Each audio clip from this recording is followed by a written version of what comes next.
Good morning, ladies and gentlemen, StratGamer here, joining with the new Total War Warhammer 2 episode today. And we are on the quest battle number 1 for Tyrion Sunfang. If you don't know about this series and want to learn what you can expect, don't hesitate to check out the video appearing now at the top, and that you can find also in the description below. Otherwise, to make it simple, I'm going to basically show you how to beat all of the quest battles, starting with this one in the legendary difficulty. I'm not just going to, show you the video of how I did it, but actually try to really explain. So starting with what are the units on both sides, what is my battle plan, and then actually going through the battle in the replay mode so we can focus on some, slow down the time, explain a few things. In particular, also look at mistakes that I've been making so you can learn from them. And yeah, hopefully we can all have fun and learn something. So let's dive in. As always, this will start with the actual cinematic of the battle. Don't hesitate to use the chapter functionality if you want to skip it. But otherwise, let's dive in. And while the replay loads, don't hesitate to subscribe to the channel. If you're into strategy games, city building games, simulations, that's exactly what I cover. So subscribe so you never miss another video and you help support the channel. Okay, so as we can see, our main army is definitely stronger than the first army in front of us, but they will get some reinforcements. So that's where we have to be careful. This is a sad day for Ep1, when Asur fights Asur within sight of the White Tower. Bel-Korhadris would surely weep, as I will for the dead that I slay this day. But make no mistake, I will reap a toll, for my honor has been called into question. The offense must be sated, and only then shall I take up Sunfang to fight the true enemies of the Phoenix Throne. Okay, so here it is, the battle has started. Let's just take a quick look around the map. As you can see, this is our main army, main enemy, which is also a bit on a hill. Then we have the forest on one side and the Swordmaster castle on the left side. Spoiler alert, this is where the reinforcement will come. So obviously we do need to be careful. We don't want to be them to attack us from behind if we advance too much, for example. So that's going to be interesting. As I was saying, they are a bit on a small hill. But before we dive into the actual battle, as promised, we'll now look at my battle plan. Okay, so what is my battle plan for Sunfang? And before looking at the battle plan, actually, we need to look at what are the units. We need to understand our units and their units. So here is what's on the battlefield. On our side, 4 spearmen, 4 white line of Thrace, and Tyrion. This is our infantry, but as we can see, they will play very different roles, right? The spearmen are obviously spears, so really good against cavalry. They are shielded, anti-large, and charge defense against large foes. Versus the white line of Thrace are actually armored, armor piercing, and this is your really good infantry, not perfect infantry, but very good infantry, but not anti-infantry either. And then here we do have a melee expert with the Tyrion, sort of a tank, right? Then if we look at our missile units, we have 1 Eagle Claw bolt thrower, so that's going to be your field artillery. One interesting element is the multi-shot and the armor piercing. So that can be quite good against some armored units. Then we have 5 units of archers and 1 Northern Sea Guard.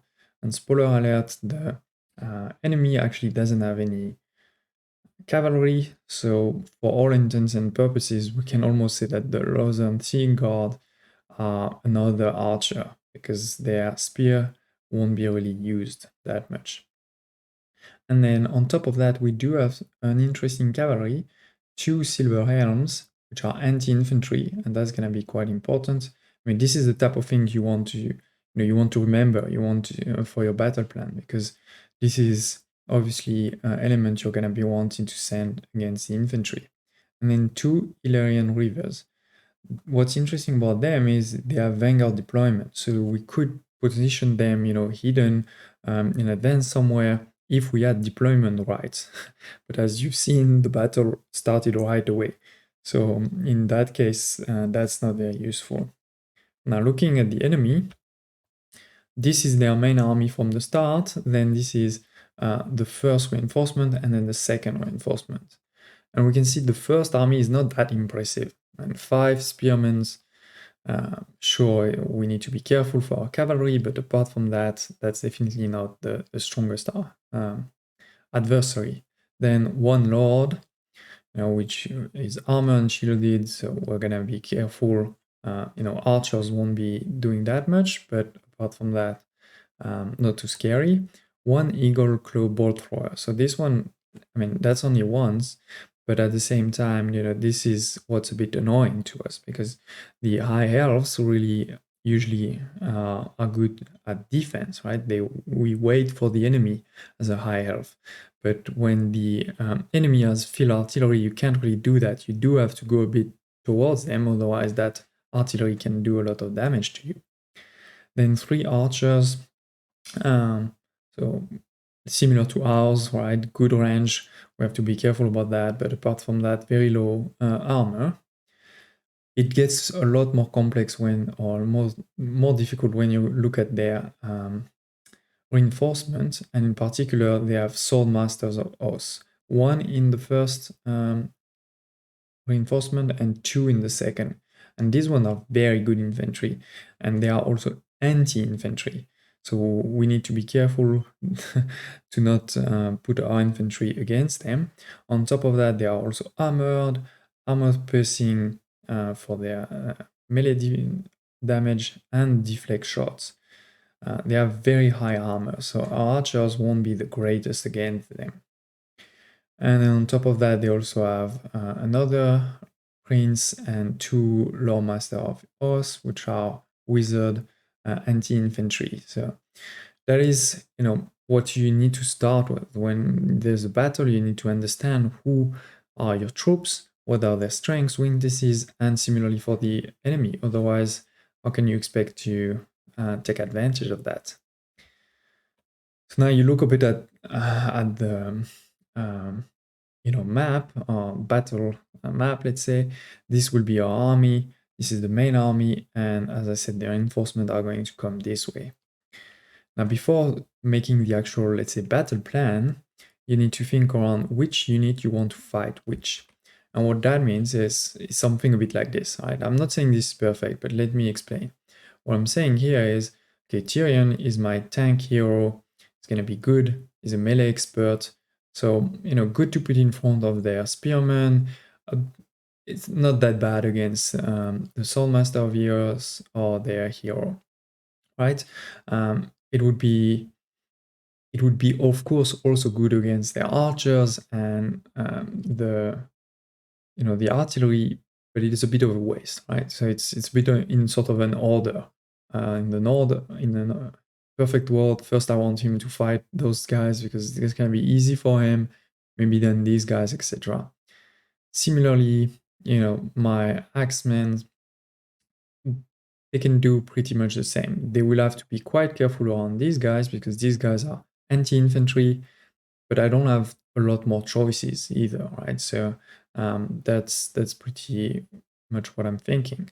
Then the cavalry, there's 2 elements. The cavalry, right? There's where they can do a lot of damage, and then there's also where they could play a role that others can't really play. And by that, I mean, they're quite fast. They can go easily behind the enemies and things like this. So they could be quite good to go around to go against the artillery, right? Because they can go fast to the artillery versus if I don't know, I send, for example, spearmen to go against this. Of course, the spearmen will kill it in a 1-to-1, but by the time they get there, they will have suffered a lot, versus these guys may suffer a lot less. Similarly for the archers, right? They can go quickly to the archers, and the archers won't be able to defend at all. So that's, why I put them first. At the same time, these guys, as I said, were anti-infantry. So sending my cavalry, and especially the anti-infantry one, could do a lot of damage to those guys. Especially if I do the shock and awe, where you attack, you retreat, you attack again. Then thinking about my artillery, it has multi ammunition, multi shots. So can in one attack can deal a lot of damage if you have big units, and things like your archers or your spearmen are big units, and there are also units with very low armor. So this can deal a lot of damage. Another element could be attacking their own artillery, right? Because I'm gonna have the same range, so I could do some damage from far. The only thing is I see that a bit as a waste, right? Because it's almost like I attack you, you attack me. At the end, we both lose those things, right? And it didn't really provide an advantage. And that's what Total War is all about. You want to get the advantage. Then similarly, our archers and Northern Sea Guard, they could do a lot of damage to their archers because of the low armor. Of course, these guys would fight back, but it's also one of the reasons why you may want to get them out very quickly. Similarly, the spearmen have very low armor, so we could do a lot of damage. Of course, if those two guys are out, then you're gonna start moving into others, right? And for example, maybe these guys, even if they have a lot of armor and everything, right? I don't want to finish the battle with tons of ammunition left. In this battle, to be honest, the spearmen, there's no cavalry in front, so there's not a single target that's perfect for them. As I said, they could go and beat things like the artillery or the archers, but by the time they get there, they would have lost a lot of damage. So actually my plan for these guys is more to hold a bit the line, so that while they hold the line, others can do their job. So now if we sort of take this into consideration and look back at the plan, or at the battle map, and in particular at how many units we have, right? Because let's say that I wanted my cavalry to do a lot of things, but I only have 1 unit of cavalry, and then they have 10 units of the thing I want my cavalry to attack. That's not gonna work, right? So thinking about this, I have those 4 cavalry here. And at the beginning, this is the only thing that is on the map, right? These reinforcements are not there yet. So to me, the cavalry really feels like I want them to go quickly to attack the 3 archers and this artillery as quickly as possible, get them out of the game. If possible, if they can get that done, then I will probably use them to attack over here, and in particular the sword masters, right? As we said, these guys are anti-infantry, so we want something that's not infantry to attack them. Then if my cavalry manage to get this out, then the archers should probably focus on the spearmen. If not, they will probably also help attacking this. While they do that, the artillery will also, the artillery will start first, right? Because from the start of the battle, probably they can attack some of these guys, right? Either probably the archers first, because they can attack me first. And, as I said, the spearmen are probably here holding the line to help these archers kill all of these spearmen. While the white line of Thrace, they probably won't be needed here, to be honest, except maybe for that hero. So I keep them more on that side to start to slow down this advance, or to start, try to cut down a few, even if these guys are anti-infantry. It's better, I think, to put those guys than to put the spearmen who have no armor and very low attack to those guys, right? Tyrion is my melee expert. He needs to be sort of in the middle here. He needs to slow down these guys, he needs to slow down this guy, so that everybody else can do their job. That's at least my battle plan going in. Now let's see the actual battle to see how, how it unfolded. Did the battle plan work? Did I completely mess it up? Okay. Okay, so as we said, let's go into the actual battle now. You can see moving my cavalry, as I said, very quickly to the front. I'm actually using the cover of the forest so that they don't get attacked by the artillery. They did take just a bit of damage, I think. No, not too much. They were attacked but didn't take damage. And then starting to moving the rest of the troop into formation. You can see Tyrion going, as I said, to the middle, trying to get them to attack me and also probably slow them down. Because I also don't want them to just stay there. I want them to come to me so that my archers can attack. The spearmen's taking position over there. And the white line of strays taking position here, and then the archers of all the way here to help to whatever will be needed. The reinforcements are actually already coming, so that was pretty quick. My field artillery is attacking, the archers, as I said, trying to make damage to the first unit, the unit that could attack me. Then there's gonna be, as you see, there's a small clearing here. So my troops are hidden here, but when they get here, those archers are going to see them. So it's sort of a small problem, but at the same time, it's gonna actually work out great. Because Tyrion being, coming here, and as you can see, I'm putting really into the middle to try to get those guys to go after him instead of going right away here. Taking some damage from the artillery, and that's why really I want my cavalry to take this out of the game as soon as possible.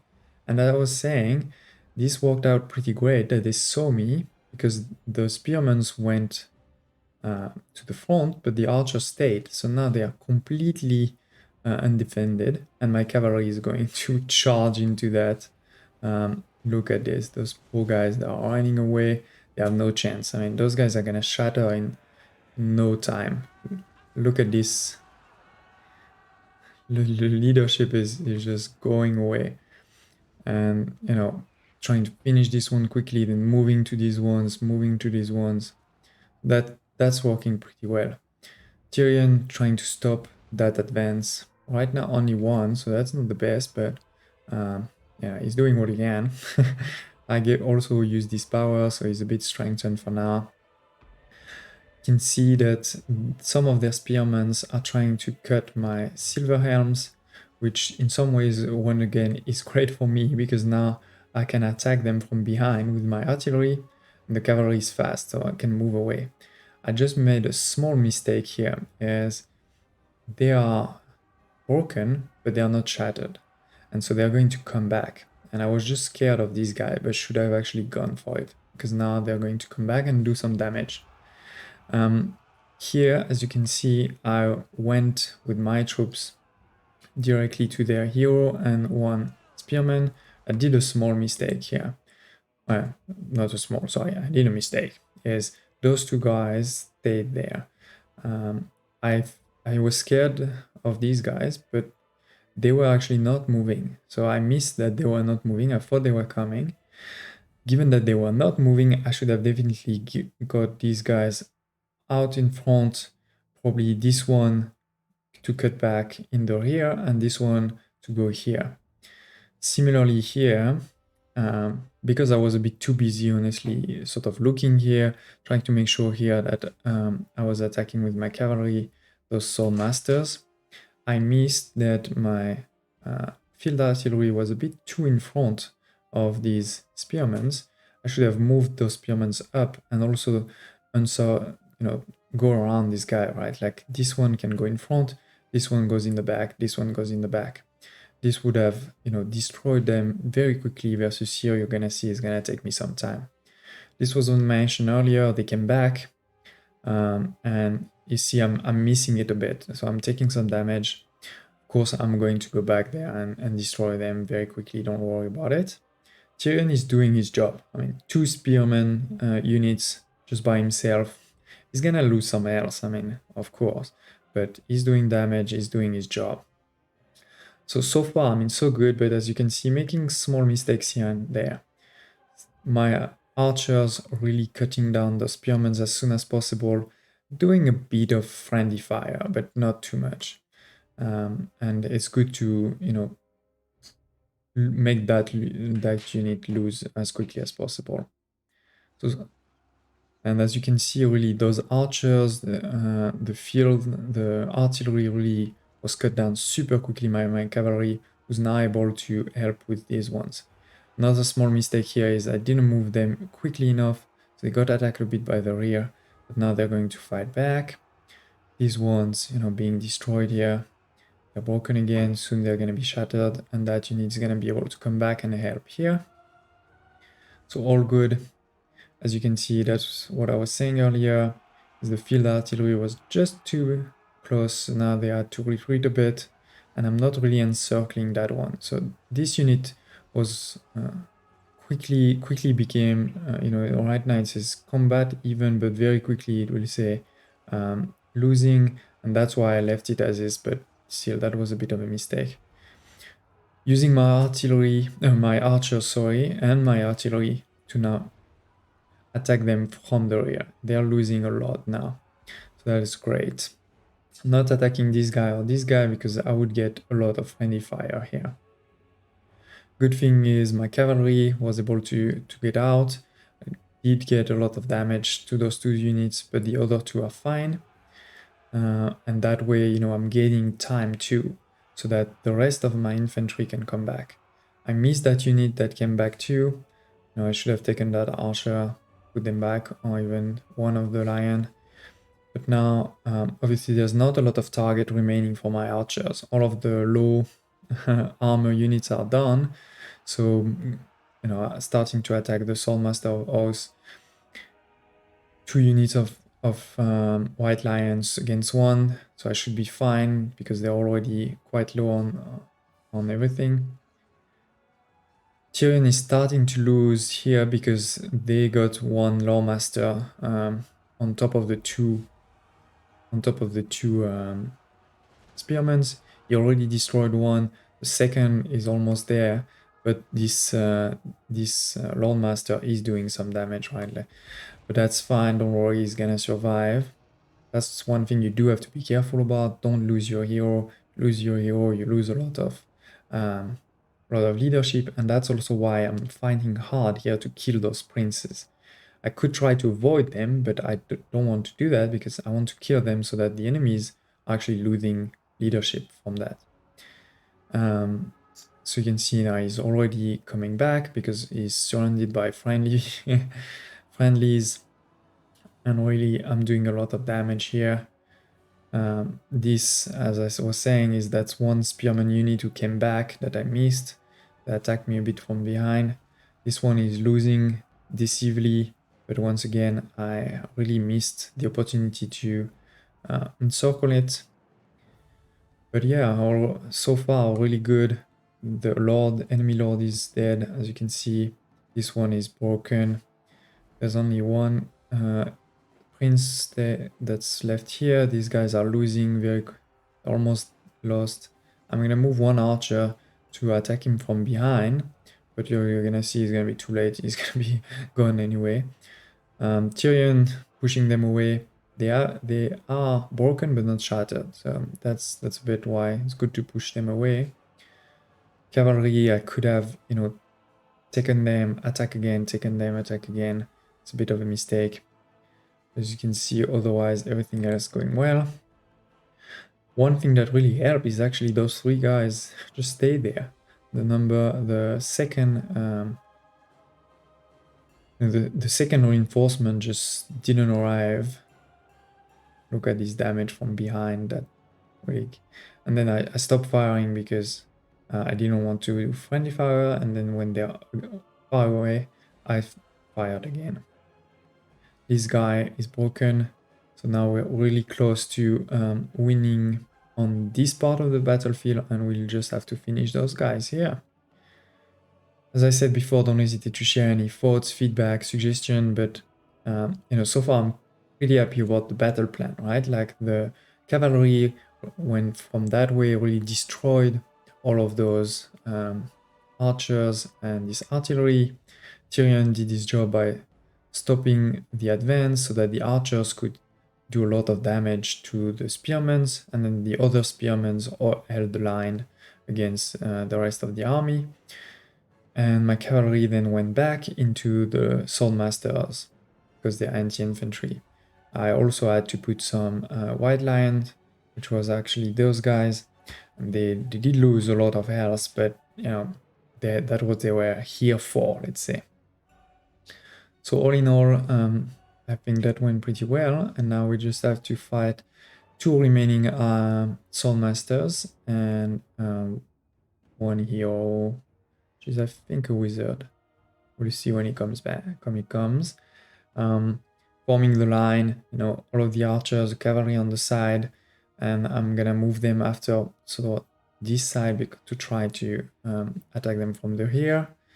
Then putting my white lions in the front and, you know, spearmen a bit on the side. The good thing is that, you know, there's only 3, so they're completely outnumbered. Their lord is dead, so their leadership is going to decrease very quickly. Right now they have their flank secured and they're encouraged by nearby units, but as soon as they come, because they're going to be, you know, split between attacking different units, that's going to be a lot easier, and that's the goal. I need to just shatter their leadership very quickly instead of trying to kill them all, because they are strong units. Getting Tyrion a bit closer to really make them come to me. I don't know why they're staying there. And you can see that now the balance of power is definitely on my side, but they still remain a few. Okay, first one is coming, and that's also what you can want to try to do, right? Get one, not all 3. So you kill one, then you get another. I mean, this is a bit of a cheese, but still, and that's strategy, I would say. As I said, starting to move a bit my cavalry on that side to be able to flank or, if possible, even attack from the rear. Tyrion doesn't have a lot of health left, right? So that's why I'm not making him attack.